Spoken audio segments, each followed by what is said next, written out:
जानेंगे कि पूर्ण ब्रह्म ब्रह्म से न्यारे कौन है वो। पूर्ण ब्रह्म ब्रह्म से न्यारे आनंद अखंड अपारे। पूर्ण कौन है?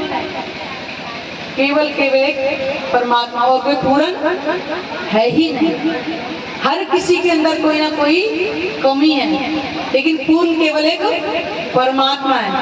और वो भी कहाँ है? पूर्ण ब्रह्म ब्रह्म से न्यारे, यानी कि अक्षर ब्रह्म और उनसे भी परे है पूर्ण ब्रह्म। ये संसार क्या है? क्षर ब्रह्मांड बोला गया। इससे क्या है? ऊपर अक्षर ब्रह्म का ठिकाना, और उससे भी ऊपर है वो दिव्य ब्रह्मपुरी, जहाँ पे परमात्मा यानी कि पूर्ण ब्रह्म परमात्मा रहते हैं। तो पूर्ण ब्रह्म ब्रह्म से न्यारे आनंद अखंड अपारे। इस संसार के अंदर आनंद क्षणिक होता है, वो भी दुखदायी होता है, लेकिन वहां पे आनंद कैसा है? अखंड, जो कभी समाप्त होता ही नहीं है। कहते हैं कि वाणी में लिखा है कि ब्रह्म सृष्टि के अंदर जो प्रेम होगा दायम बढ़ता ही जाएगा। कभी अगर घट जाए तो समझो ब्रह्मात्मा नहीं है। उसके अंदर प्रेम अगर बढ़ता बढ़ता जाएगा तो ब्रह्मात्मा की यही निशानी है। आनंद अखंड अपारे, जो परम धाम के अंदर जो आनंद है वो अखंड है और अपार, जिसकी कोई सीमा नहीं है। इस संसार में है किसी के पास आनंद? जितने भी धर्म प्रेमी सज्जन यहाँ बैठे हैं, कोई बताए हाथ उठा के कि हमारे पास आनंद है? बताएं कोई है किसी के पास आनंद? नहीं है किसी के पास?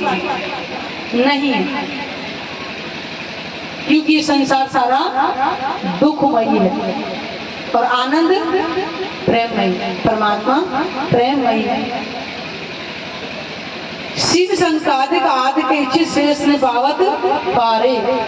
शिव संकादिक ब्रह्मा विष्णु महेश संकादिक ऋषि इस संसार के अंदर परमात्मा को खोज खोज कर थक गए, शेष न पाव पारे। कोई उस परमात्मा के बारे में नहीं जान सका।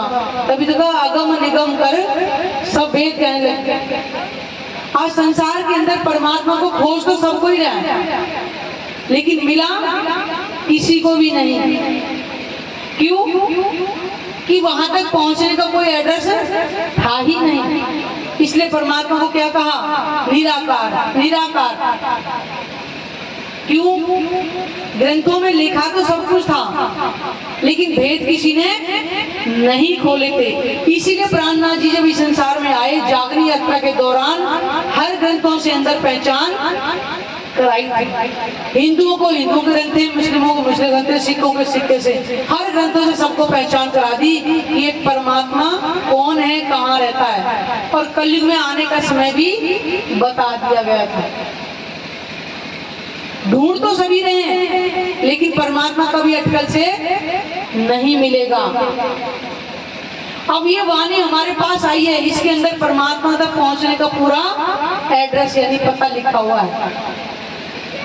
वो परमात्मा कहाँ रहता है, कैसा है, उसका धाम क्या है, उसका स्वरूप क्या है, उसकी लीला क्या है, वो मिलेगा कैसे, इतना तक भी वाणी से अंदर पहचान कर सकते हैं।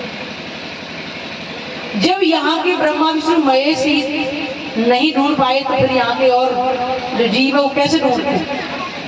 बताइए। उनसे बड़ा तो कोई नहीं है संसार के अंदर। लेकिन आज हम घर में बैठ करके ही परमात्मा को प्राप्त कर सकते हैं। ढूंढना तो दूर है, प्राप्त कर सकते हैं। इतना बड़ा हमारे पास ज्ञान है। आज यही बैठे बैठे परमात्मा के हम स्वरूप को देख सकते हैं, जिसको दुनिया निराकार निराकार कहीं बैठी है। निराकार जब था, जब ये ज्ञान नहीं आया था, जब वाणी संसार में नहीं आई थी, तब तक निराकार करे तब तो ठीक भी था। क्यों? कि ज्ञान ही नहीं था।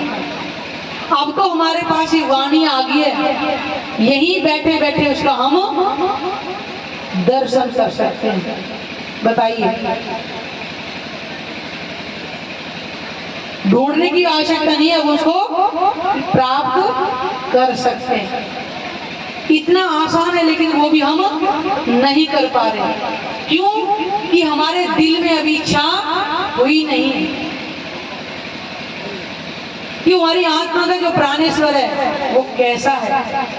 कहते जहां चाहा वही राह। जब दिल में चाहत होगी तो राह तो अपने आप ही मिल जाएगी। हमारे अंदर वो अभी दर्द हुआ ही नहीं कि उस परमात्मा की हम अर्धांगिनी है, जिसको दुनिया ढूंढ ढूंढ रही है, थक गई ढूंढ ढूंढ करके। आगम जान के निगम का है, खोज खोज पछियारे। कहते ना, अगम है निगम है। संसार क्या कह रहा है? ऐसा नहीं, ऐसा नहीं, परमात्मा यहाँ नहीं, कोई वहां नहीं, कोई कण कण में, कोई घट घट में। निश्चित करके किसी ने बताया कि परमात्मा कैसा है और कहाँ रहता है। आज हम परमात्मा के एक एक अंग का वर्णन यही सुन रहे हैं। इससे पहले चर्चा से चरण कमल की जो रेखा है वो कितनी बारीक है, कितनी चमक उनके अंदर है। मोहम्मद साहब ने वर्णन किया था ना कि जो उनका दीदार किया था कि एक नाखून करोड़ों सूरज ना प्रकाश। तो बताइए, इन खुले नेत्रों से हम देख सकते हैं क्या?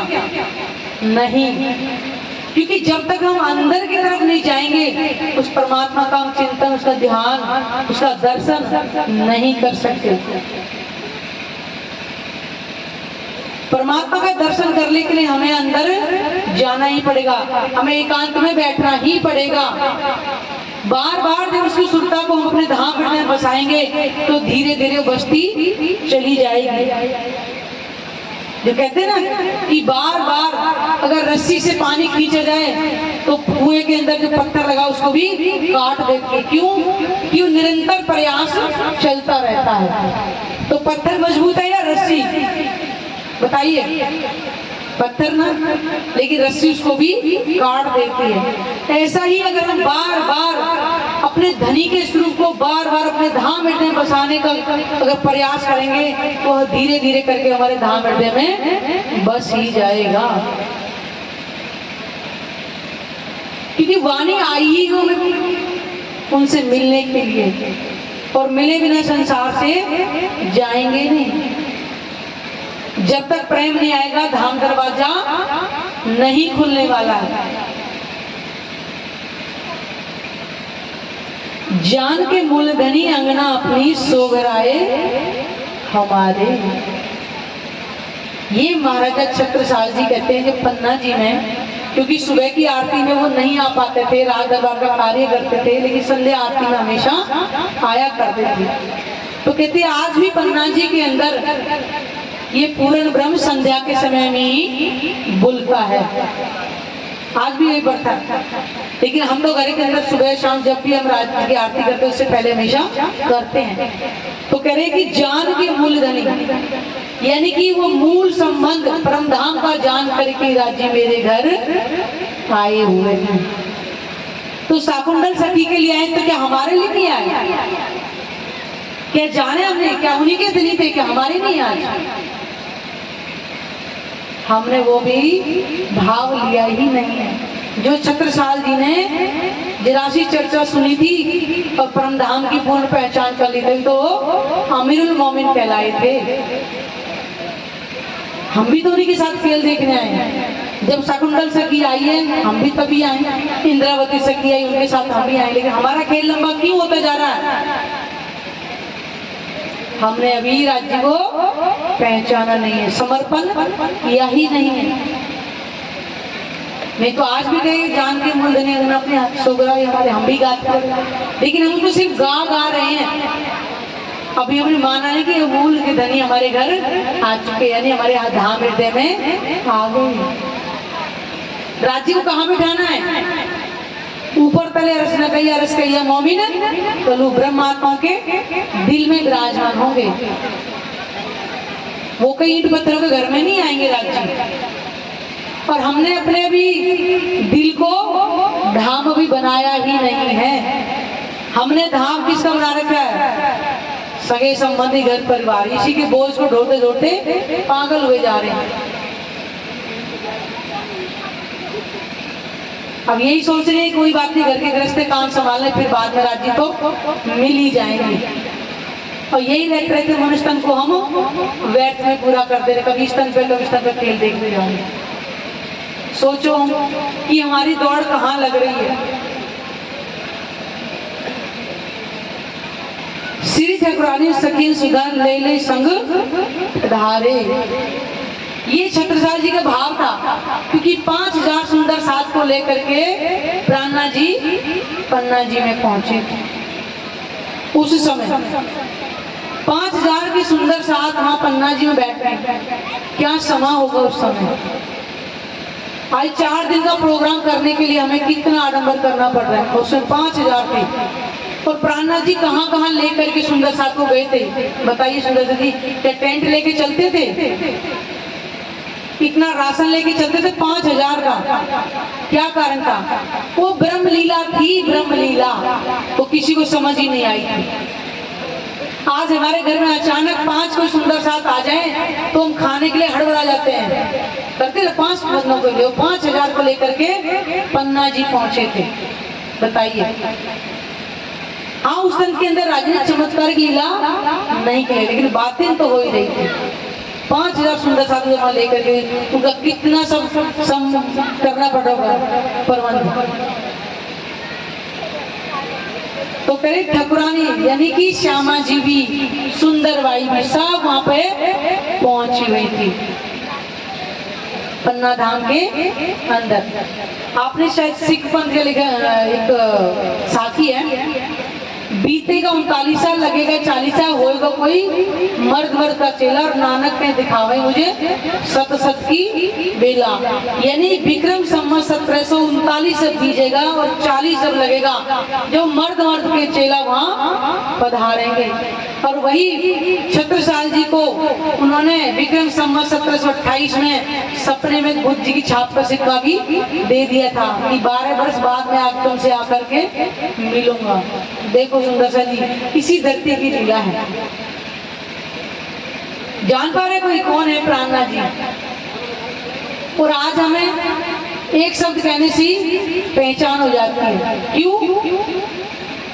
कि हमारा उनके साथ संबंध है। पहचानो अपने आप को। इस संसार में कितने और हैं, वो क्यों नहीं आ रहे? कोई तो कारण है, इसलिए हमें समर्पण करना ही पड़ेगा।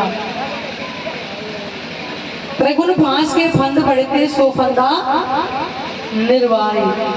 त्रिगुण फांस के जो आज दुनिया बहुदेव पूजा में लगी हुई है, राज्य ने इस फंदे से हमें बाहर निकाला। नवदा भक्ति का हार हमारा तोड़ दिया, केवल एक ही हार डाल दिया, प्रेम लक्षणा भक्ति। जैसे घर के अंदर है, मान लो दादाजी हमारे खजाने के मालिक हैं, तुम कभी चाचे के पास, ताऊ के पास, किसी के पास हाथ फैला रहे। अगर हमें ये पता चल जाए कि दादाजी खजाने के मालिक है तो दादाजी के पास ही पहुंच जाए, यही नहीं। इसी तरह का संसार में ये पता चल जाए किसी को कि संसार में परमात्मा ही सर्वोपरि है, तो सब परमात्मा की भक्ति में लीन हो जाए। लेकिन वहां तक उनकी नजर गई ही नहीं। और हमें घर में बैठ कर के ही राज्य ने नवदा भक्ति से निकाल दिया। ये है त्रिगुण फांस के फंद पड़े थे सो फंदा निर्वाणी, जिसके बारे में कबीर जी ने कहा है, तीन गुणन की भक्ति में भूल पड़ा संसार, और कहे कबीर निज नाम बिना कैसे उतरे पार। कबीर जी कह रहे कि 3 गुण की भक्ति में पूरा संसार भूला पड़ा है, उस निज नाम के बिना कैसे संसार पार उतरेगा। निज नाम का मतलब उस परमात्मा की स्वयं की पहचान किए बिना कोई भव से पार ना हुआ है और ना कोई होगा। ये वाणी वही है, निज नाम श्री जी साहिब जी अनादि अक्षरा की, सो तो अब जाहिर रहे सब विध वतन सहित। कि द्वापर के अंदर प्रेम था लेकिन ज्ञान नहीं था। अब कलयुग में अब सारे धाम की स्वरूप की सारी पहचान अब कलयुग में लेकर के आएंगे। इसलिए जागनी लीला का सबसे ज्यादा महत्व है। वारी वारी जाऊं मैं अपने पिया पर सोवा मुख ना आवे। जिन सुंदर साथ ने प्राणनाथ जी की पूर्ण पहचान कर लिए, केवल वही कह सकते हैं इस लाइन को, और नहीं कह सकते। वही वारी वारी जा सकते हैं। जो ब्रह्ममुनि पन्ना धाम में इस नश्वर तन को छोड़ करके वहां विराजमान हो चुके हैं, वही वारी वारी गए। हम वारी वारी कहाँ गए? अभी हम बैठे संसार के अंदर। जो वारी वारी जाएगा, पूर्ण समर्पण कर देगा, वही जाएगा।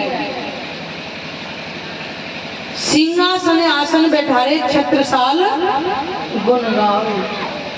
छत्रसाल जी ने थोड़ी सी ही चर्चा वाणी सुनी और प्राणनाथ जी के गुण गाए थे। सुंदर साथ जी हमें भी प्राणनाथ जी के गुण गाने ही पड़ेंगे। जब तक उनके गुणों को हम अपने हृदय में धारण नहीं करेंगे, हम भी और ब्रह्ममुनियों की तरह गुम्बद जी में विराजमान नहीं होंगे। यह है पूर्ण ब्रह्म का पुराण। जब भी आप बोलें उस लाइन पे अपनी सुरता को लगाएं जो हम मुख से बोल रहे हैं। वही है पूर्ण ब्रह्म, ब्रह्म से न्यारे, जिनकी हमें संसार में पहचान, पूर्ण पहचान। एक होती है पहचान, एक होती है पूर्ण पहचान। पूर्ण पहचान केवल हमें जब होगी जब हम पूर्ण तरह समर्पित हो जाएंगे उनके चरणों में। तो आज हमें सब कुछ मिला, वाणी भी मिली हुई है, ज्ञान भी मिला हुआ है, सुंदर साथ का मिलावा भी मिला हुआ है। तो क्यों ना उस धनी की पहचान करें। बोलो श्री प्राणनाथ प्यारे की जय, सतगुरु महाराज की जय।